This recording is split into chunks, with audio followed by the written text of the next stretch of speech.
নমস্কাৰ বন্ধুসকল, আজি মই আপোনালোকক এজন নিস্বাৰ্থ দেশপ্ৰেমিক আৰু বৰ অসমৰ জাতীয় বীৰ ৰূপে পৰিচিত লাচিত বৰফুকনৰ বিষয়ে দুআষাৰমান ক'বলৈ ওলাইছোঁ। অনিচ্ছাকৃতভাৱে হৈ যোৱা ভুল ত্ৰুটিবোৰ আপোনালোকে যাতে মোক ক্ষমা কৰি দিয়ে। বৰ অসমৰ জাতীয় বীৰ ৰূপে খ্যাত লাচিত বৰফুকনৰ জন্ম হৈছিল ১৬২২ চনৰ নৱেম্বৰত শিৱসাগৰ জিলাত। তেওঁৰ দেউতাকৰ নাম আছিল নেচাং। পিছলৈ নেচাং মোমাই তামুলী বৰুৱা নামেৰে জনাজাত হয়। সাধাৰণ লিগিৰাৰ পৰা বৰুৱা খিতাপ লাভ কৰা মোমাই তামুলী বৰ কৰ্তব্যপৰায়ণ আৰু সুদক্ষ কৰ্মী আছিল। মোমাই তামুলীয়ে স্বৰ্গদেউৰ প্ৰতি বৰ আনুগত্য প্ৰকাশ কৰিছিল। লাচিত বৰফুকনেও পিতৃৰ পৰাই এই গুণসমূহ আয়ত্ত কৰিছিল আৰু নিজকে এজন নিস্বাৰ্থ দেশপ্ৰেমিক হিচাপে পৰিচয় দিছিল। লাচিত বৰফুকনে প্ৰথমতে হাশ্বতী ধৰা তামুলীৰ পদ পাইছিল। তাৰ পাছত ক্ৰমে ঘোঁৰা বৰুৱা, দুলীয়া বৰুৱা, শিমলুগুৰীয়া ফুকন, দোলাকাষৰীয়া বৰুৱা আদি পদবী লাভ কৰে। প্ৰতিটো পদবীতেই লাচিত বৰফুকনে কৰ্তব্যনিষ্ঠ প্ৰদৰ্শন কৰিছিল। লাচিত বৰসেনাপতি হোৱাৰ আগতে দোলাকাষৰীয়া বৰুৱা আছিল। স্বৰ্গদেউ চক্ৰধ্বজ সিংহই লাচিতক বৰসেনাপতি পতাৰ পূৰ্বে তেওঁৰ নিৰ্ভীকতাৰ প্ৰমাণ চাবলৈ মন কৰিলে। সেই উদ্দেশ্যে স্বৰ্গদেৱে লাচিতক তেওঁৰ ওচৰলৈ মতাই আনিলে। লাচিত উপস্থিত হৈ স্বৰ্গদেউৰ ওচৰত আঁঠু ল'বলৈ লওঁতেই ৰজাই পূৰ্বে শিকাই থোৱাৰ মতে এজন লিগিৰাই লাচিতৰ মূৰৰ পাক থপিয়াই লৈ গ'ল। লিগিৰাৰ কাণ্ডত অগ্নিশৰ্মা হৈ লাচিতে হাতত থকা হেংদাং লৈ লিগিৰাক কাটিবলৈ খেদি গ'ল। উপায় নাপাই লিগিৰাই স্বৰ্গদেউৰ সিংহাসনৰ তলত সোমাল। লাচিতে তালৈকো চোচা ল'লে আৰু স্বৰ্গদেৱে বাধা দিয়াতহে লাচিত ক্ষান্ত হ'ল।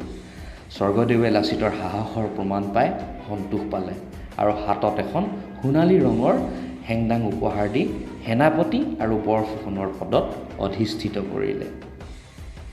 সেই সময়ত আহোম ৰাজ্য মোগলৰ অধীনত আছিল। স্বৰ্গদেউ চক্ৰধ্বজ সিংহই লাচিতক সেনাপতি পাতি মোগলৰ হাতৰ পৰা নামনি অসম উদ্ধাৰৰ বাবে পঠায়। সেইমতে চেগা চুৰুকা কেইবাখনো যুঁজত পৰাজিত কৰি মোগলক পৰাস্ত কৰি গুৱাহাটীৰ পৰা খেদি পঠায়। গুৱাহাটী উদ্ধাৰৰ পিছত মোগলৰ সম্ভাৱ্য আক্ৰমণৰ প্ৰতি লক্ষ্য ৰাখি গুৱাহাটীৰ চাৰিওফালে গড় মাৰি মানুহ আৰু যুদ্ধৰ আহিলাসমূহ সুৰক্ষিত কৰি ৰখাৰ ব্যৱস্থা কৰা হয়। ইফালে ঔৰংজেবে ৰামসিংহক ১৬৬৮ চনৰ ৬ জানুৱাৰীত অসম আক্ৰমণ কৰিবলৈ পঠালে। মোগলে তেতিয়া কামৰূপ জিলাৰ দলিবাৰীৰ ওচৰৰ আলাবৈ পৰ্বতৰ দাঁতিত বাহৰ পাতি আছিল। এই আলাবৈৰ ক্ষেত্ৰতেই ১৬৬৯ চনত আহোম আৰু মোগলৰ মাজত এখন তয়াময়া ৰণ হয়।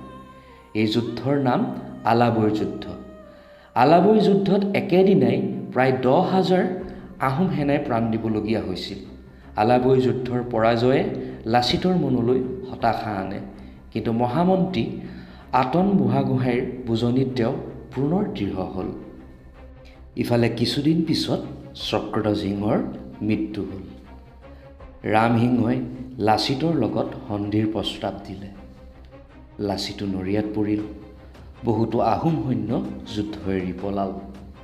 এনে পৰিস্থিতিত স্বৰ্গদেউ উদয়াদিত্য সিংহই আটন বুঢ়াগোহাঁইৰ পৰামৰ্শ লৈ মোগলক চিৰদিনৰ বাবে খেদি পঠিয়াবলৈ থিৰাং কৰিলে।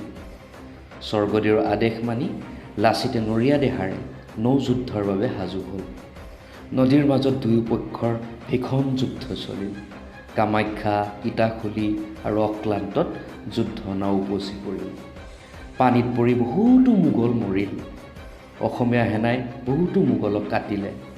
মোগলক মানাহ নদীলৈকে খেদি পঠিয়ালে। লাচিত বৰফুকনৰ বিষয়ে ৰামসিংহই এনেদৰে মন্তব্য কৰিছিল: বৰনবাব লাচিত বৰফুকন সামান্য বীৰ নহয়, জন্তাকৃতি গড়। মই একো ঠাইতেই চিত্ৰ নাপালোঁ। তদুপৰি অসম দেশৰ বিষয়ে ৰামসিংহই কৈছিল: ধন্য ৰজা, ধন্য মন্ত্ৰী, ধন্য সেনাপতি, ধন্য দেশ। একেটা সকলো সৈন্য চলায়, মই হেন ৰামসিংহই থলত থাকিও একো ছিদ্ৰ নাপাওঁ। শৰাইঘাটৰ যুদ্ধ জয়ৰ পিছতেই লাচিতৰ মৃত্যু হৈছিল।